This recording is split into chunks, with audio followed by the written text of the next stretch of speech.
There have been a lot of new releases that we've seen in the comfort sneaker space, so I wanted to go ahead and give you guys my top 10 comfort sneakers of 2025 so far. Obviously, this list is going to move because there's going to be new releases through the year, so I will have an updated list maybe once or twice through the year, depending on what we see. But some of these models are from last year, some of these models are new, so maybe the playing field will be more even towards the end of the year. But as of right now, this is my ranking, least to greatest, most comfortable. Also, just keep in mind, everybody's feet is different, number one. So what I find comfortable, you might not find as comfortable. You might find something unstable. You might find something, just the weird heel-toe transition is different for you. You know, you might have a high arc, I have a flat foot. You might have a narrow foot, I have a wider foot. And also I might be a little bit heavier than you, or you might weigh more than me. So please keep that in mind. This is just my own personal opinion. If you have your own opinion and thoughts about some of the ones in this list, leave a comment in the comment section for other people. They might agree with you, and maybe I'll agree with you too. Also, if I'm missing some pairs from this list that are like just a travesty that I didn't include, please leave a comment in the comment section as well. And if it's a pair that I've never tried yet, it's one that I will look into getting. Second thing to note is I have all of these sneakers. I've tried all of these sneakers, which means we're in a very fortunate situation. There's a lot of people that just maybe get one pair of sneakers a year, if even that. And I know that I'm very, very fortunate. And you guys should feel the same way if you've tried some of these out or not. I mean, it is a luxury at the end of the day to be able to have different things on our feet. So I don't take it for granted. I don't want you guys to take it for granted either. But that being said, hopefully you guys enjoy this video. Hopefully it is a pretty good list for you guys, because it took me a lot of time and waiting for certain pairs to come out to see if they'd fit in this list somewhere. And I'm glad I waited, because one of the newer pairs I just got ended up in the top 5. If you guys are interested in buying any of the sneakers that I'm going to be talking about in this video, I will link them all in the description of the video. They should all be timestamped as well, but if you guys use the links in the description, it does directly support the channel and the family when you guys do that. So thank you so much to anybody that uses that. So let's go ahead and get right in. So starting off with the most tech heavy pair, and one that I figured I would include in this countdown because it is fresh and new. It is a little bit different, but this is the Nike Pegasus Premium. It is $210 at retail. They weigh in at 11.7 ounces in my size 9.5, which is a true to size for myself. In my opinion, they fit true to size perfectly. But this is a very interesting tech heavy shoe. Very comfortable midsole. You feature Zoom X and React X in the midsole, as well as a full-length visible zoom unit. So Zoom X, Air Zoom, React X, lots and lots of different components to make this. It is pretty crazy, the heel squish. It is a little bit unstable as well, in my opinion, overall. And the heel-toe transition wasn't overly smooth, so because of that, these are lower on the list. But I love the tech that is in this shoe. It's very, very interesting, polarizing looking. But this is a premium Pegasus, the flagship model, so pretty crazy that this is only the number 10 spot for comfort. However, this is just my own personal ranking. Now, if you're looking for a lighter, more functional pair, then I would say the Pegasus Plus is the better option. This one is 8.9 ounces, very, very light. This is a dual density foam as well, but it does have Zoom X and React X as well. Flying it upper, really like this one, just not as felt in the midsole. Overall comfort is pretty good. And then you can't really even go wrong with the standard base Pegasus 41. And these weigh 10.3 ounces in the true to size 9.5 for myself as well. So all three of these are good. This one definitely has the most max cushion and the most comfortable, but the other two are excellent as well. I will have a full video comparing these three shoes next to each other with a lot more detail. So if you haven't, follow for more, and then hit that notification bell to see that comparison video, which I'll be working on very shortly. All right, so number 9 spot on my countdown actually goes to the On Cloud Surfer 2. These retail at $160, and this is the latest and greatest pair that just came out. They weigh 9.3 ounces, which is incredibly light. And I personally prefer this model. I haven't tried all of them, but I've tried a handful of different models. The Cloud Surfer 1s was one of my favorites just because it was really comfortable underfoot, and the upper construction was really nice and soft and plush feeling on feet. They continue that same sort of feel on the second pair. It's a little bit more comfortable than the first even, but it is the number 9 spot. I honestly thought this would have ended up higher on the list, but there's a lot of really, really good competition out there. There's 10 really, really solid options, to be honest. And this one is a really solid one at $160, and again, under that 10 ounces is great. The cushioning is really nice and soft and squishy, as you can see, but it's not so incredibly big that it's like maybe overwhelming for some people, but it is a nice overall feel on feet. And again, I really love the plush upper. Decent amount of traction on the bottom as well. And moving on to the number 8 spot, we have the Hoka Bondi 9, and this is, again, another surprising one. I thought this would have been higher on the list. This is the softest, most comfortable version of the Bondis that we've seen, or the Bondi, however you say it. This is the best version of it, in my opinion, and it's really good on feet. Overall, like if you just try these on and you've never tried any of the other ones on this list, you're going to be like, dude, he's crazy. What could be more comfortable than these? And again, comfort is subjective, but overall, this is the Max Cushion Comfort Crazy midsole. This is better than the Cliftons, even on my feet, and the Cliftons are really, really comfortable as is. They're also better than the Skyflows as well, in my opinion. Like the soft, squishy nature of these, comparison both of the other models I just mentioned, these ones are superior. Definitely a Max Cushion vibe. Really, really beefy midsole as well as a wide base. Very comfortable overall, and again, $170 is a retail now on the Bondis. But very impressed with the update, and I hated the Bondi 7s and 8s. I didn't like those. I always prefer the Cliftons. This one changed my mind. I actually prefer the Bondi 9s over the Clifton. Crazy to see the changes, but I'm happy to see them, and the number 8 spot. Number 7 spot, and this honestly was a shocker too. I had to try these on next to all of the other ones and see them like, does this one actually feel more comfortable than the other ones? And slightly edging out the Bondi 9s, we have the Puma Mag Max Nitros at $180 retail. Also, these weigh 10.3 ounces. But anyways, these were left in the shoebox, and I had to find the box and then try them on to compare because I forgot how incredibly comfortable these are. The midsole is super, super big and beefy. It's very soft under feet, softer, again, than the other ones that I just mentioned, the Cloud Surfer 2s and the Bondi 9s, but just a huge amount of squish in the heel strike as well as in the forefoot. Overall, a very plush ride, a little bit more expensive at $180, but trust me, you're gonna get these and you're gonna go, yeah, okay, Max Cushion for sure. So moving on to the number 6 spot, we have a different sort of comfort. We have the Adidas adizero Evo SL. Now, this isn't as big of a max stack cushion as the other 2 or 3 that I just mentioned. However, the overall feeling on feet of these make it feel like it's just crazy comfortable. The midsole is the Light Strike Pro from Adidas. And let's see here, they weigh in at 8.3 ounces in my true to size. Again, all of these I went true to size and I'm happy with 9.5. But the midsole is very soft and squishy when you're heel striking. Also, I like the overall like heel toe transition on these. It's really good. They're lightweight, they're breathable. It's just definitely one of the craziest and most comfortable Adidas shoes that I've ever put on. There are some other models that are, I guess, more comfortable. Like the Adios Pro 4 is like more comfortable technically than these, minus the fact that the heel is so narrow. They're softer and squishier, but they're just not as functional to wear for every single day. And that's more like what I'm gearing towards comfort, is just like the comfortability of wearing them on a regular basis. The Adios Pro really is not for that. It's more for just running. I mean, 12 miles or more. This is a running shoe for sure, but it's definitely something that I found very, very comfortable from the casual. And again, I'll have these as well as the rest linked in the description for those that are interested, or also just check out my channel. I have full reviews on all of these shoes that I mentioned already. But don't sleep on the Evo SL though. This is a lower stack of foam than some of the other ones out here, but it's very, very soft underfoot. And then also it's really snappy. If you're running in these, I felt like I could run really, really fast in these just because, again, it's super snappy on feet. I'm kind of throwing in a bonus Easter egg here. I do have this pair as well. This was going to make its way in the countdown, but it just was edged out. Again, just too much competition this time. And we have the Adidas adistar HRMY. This is an incredibly soft, comfortable pair as well. It's made of the Repetitor 2.0 foam. If you guys saw the Adistar 3 video I did previously, super comfortable. This is like a beefier, more lifestyle version than those. They weigh in at 11.3 ounces and is definitely a lifestyle shoe comparison to the other ones out here. I love the overall design and the look of this one. It just was just barely edged out of this top 10 list. It would be in a top 15 list for sure, top 12 list probably, but barely out of the list. But I figured since I was mentioning these, I would mention these as an option as well. And again, I'll have them linked in the description. All right, so making it into the top 5 list, we have the Nike Vomero. Now, this is kind of like the earlier stage replacement for the Invincible run. Not this is a specific one. I guess they're gonna have 3 different tierings of the Vomero line. This is the lower end. The other 2, I can't even imagine how good they're gonna be, but this one was incredible, man. I tried these on next to the Invincible runs, and for my feet, for my weight and stuff, these ones actually felt more comfortable than the Invincible runs previously. Full disclosure that I didn't really like the Invincible 3s. The upper, again, I've mentioned a million times, was just not very good to me. This shoe is like the epitome of a comfort shoe. I love the build quality, the upper, the mesh, the fact that you have the extra cushioning around the collar, the traction on the bottom is decent.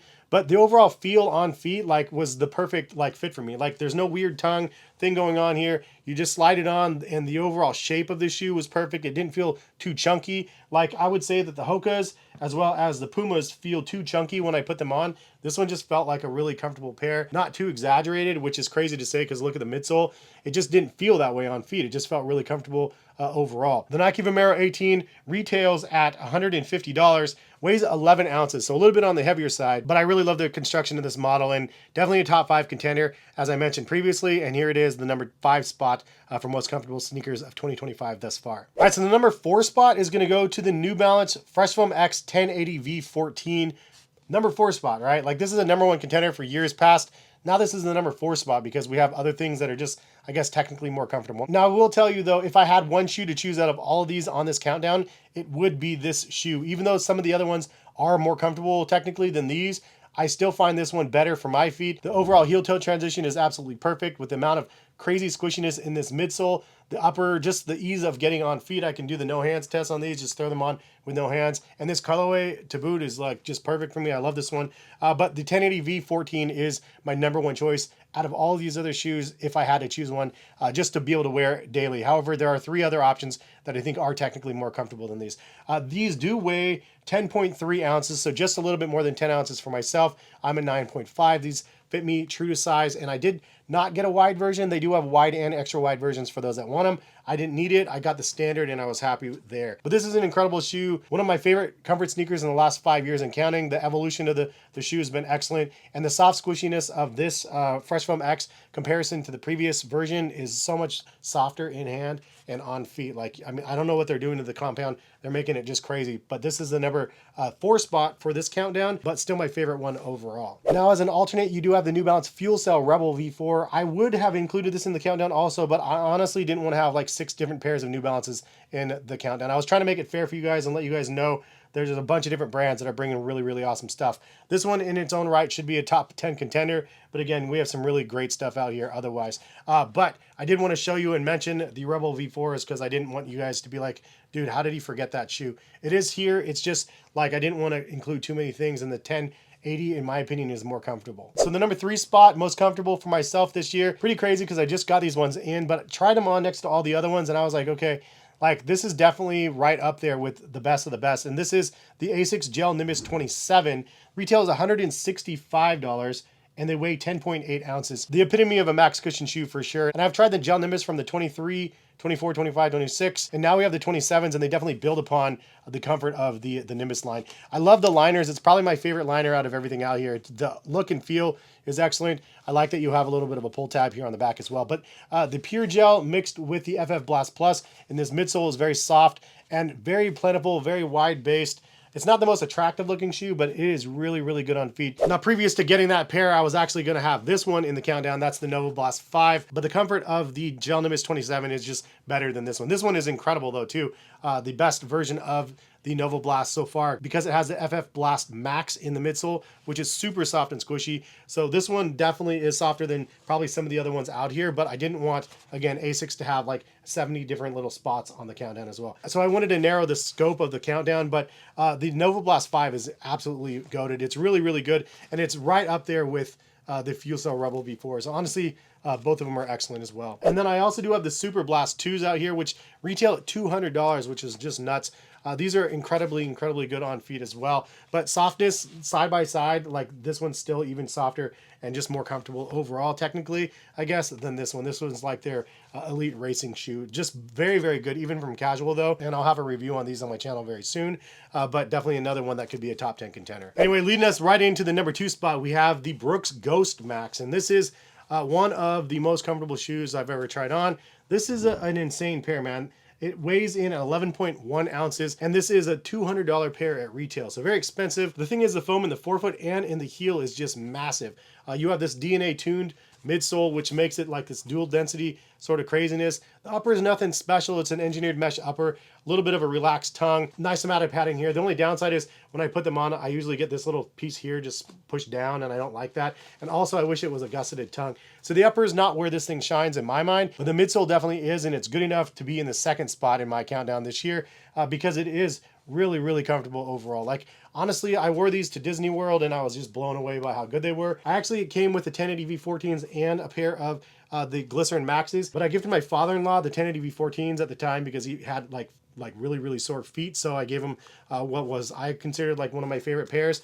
And then I just was going to wear these as a recovery pair basically when I went to Disney World, and instead I was wearing these as a primary the rest of the time, and I wore them every day in the parks, waited in lines and everything, and these things were really, really comfortable. Like my knees and stuff, my joints, like this thing was really, really nice on those. So great, great comfort in this pair for sure, number 2 spot. But then also as an alternate, if you don't want something as big and you're just very interested in the Brooks Glycerine line, they do have the Glycerine 22s, which is also very comfortable at $165, and they weigh 10.5 ounces. I did try these on next to the 1080 V14s because they are comparable in price. It's like a firmer version of a 1080. So the 1080 is softer, squishier on feet than the Glycerine 22, but the Glycerine 22 is very, very good on feet still. So throwing that out there, I mean, obviously this is kind of confusing maybe to some people because I'm like, yeah, they're good, and those ones are good, and these ones are good. There's a lot to take on, and wearing them side by side and trying them out, I'm just trying to give you my best version, and hopefully you guys appreciate that. So let's go ahead and get into the number 1 spot. If you guys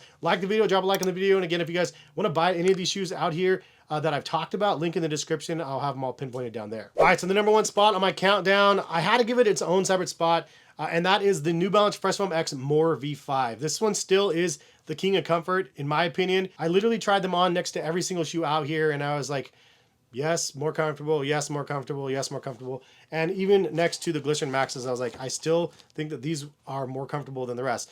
$165 is the price point. They fit true to size, and again, I went with the regular standard pair. I didn't go with the wide. If you go with the wide, they're massively wide. But this basically is the 1080 V14, but just even more comfortable. The reason why I kept them separate on the list, though, is because the 1080 V14 is still, in my opinion, more comfortable. The only other two that I thought were more comfortable on feet were the Glycerin Max and the Asics Gel Nimbus 27s. Other than that, the More V5s is like basically like the king of comfort. They're like, it's more comfortable than the rest. It is more for sure. And this is last year's version, so I imagine they're gonna have a V6 eventually, but the overall comfort of this thing is crazy. It is semi-gusseted. The tongue is really easy to get on. It's basically, like I said, like a 1080, but overall, look at the midsole. The stack is so incredibly big, and it's wide, and it's plentiful, and if you need that extra, like, this is the one. But I already told you, like, the 1080 is still my go-to, like, out of all of the other ones out here. This one is more comfortable technically because this is the most comfortable list for this video. So technically this is the most comfortable one, but this is the one I would wear more just because it's more functional. This is like, I want to have a really comfortable day. Like any of these top 3, I'm going to go with those ones. But if I want to have a comfortable day and it's just overall more functional because the stack height is a little bit lower, even though it's softer and squishier. And again, I just like the overall heel toe transition of the 1080s better. I'm just more accustomed to it, I think. But all of them I think can be good. This is just my own personal list. Now I did want to call out the Balos again as a potential option for this because the Balos in my mind is actually softer on feet than the 1080 V14s as well. So I can't necessarily just leave it off the list, but I just wanted to call it out. This one is also very, very comfortable. $200 is the retail on the Balos though. And this one features Fresh Foam X, but it is kind of a hybrid. And it weighs in at 9 ounces and a 9.5, my true to size. This is a very comfortable, like stretchy tongue too, so it's really easy to get on. I've worn these on a lot of vacations, like Vegas and so on. And I would even say more comfortable than the 1080 V14s, but I would say that the More V5 still is more comfortable than even the Balos, like just overall cushioning on them. But that's where I'm gonna leave it, man. What do you guys think? How was my list?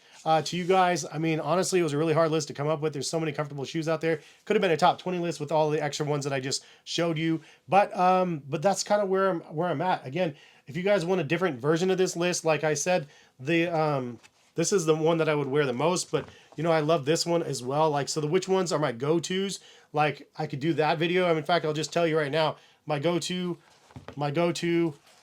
Rebel, and my go-to NovaBlast 5. Those are the top 4 that I'd probably go to right now that I just absolutely in love with. But anyway, maybe I'll do like a most comfortable spring and summer or summer list or something like that, because those ones I just showed you are more geared towards the summer. But hopefully this was a complete list for you guys. If I missed something, leave a comment in the comment section. I appreciate y'all for stopping in and watching.